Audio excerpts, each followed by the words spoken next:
Alors, j'ai mis en ligne ces derniers jours des exposés de Pierre Brindamour qu'il avait donné en 91, il y a 30 ans et plus, lors d'un colloque sur l'astrologie, l'histoire de l'astrologie que j'avais organisé à l'église Sainte-Anne de la Butte aux Cailles,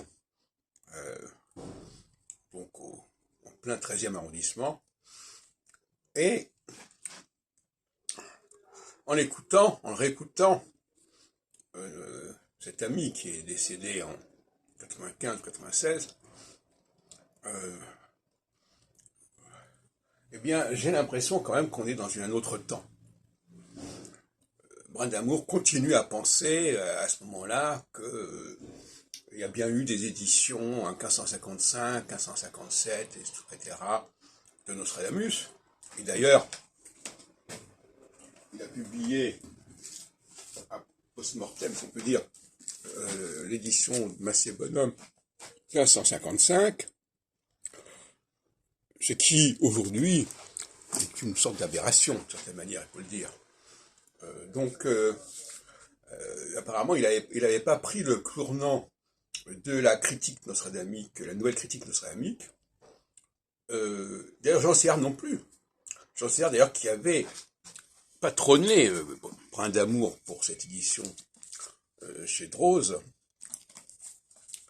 et qui, à l'époque, était mon directeur de thèse d'État à Paris 12, puis Paris 10, et qui n'avait pas du tout jugé bon de tenir compte de mes travaux dont il avait la direction, et qui s'est donc rallié à Brindamour pour une édition critique tout à fait sympathique, mais qui a le défaut majeur de ne pas correspondre à la réalité diachronique véritable, qui est celle qui veut qu'en fin de compte, les éditions des Centuries ne soient apparues progressivement qu'au courant des concours des années 80 et n'aient trouvé leur achèvement que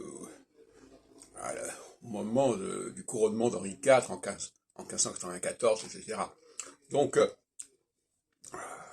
ce sont des travaux qui sont d'emblée, qui sont mornés, si on peut dire. Et par la suite, d'ailleurs, même en 2000,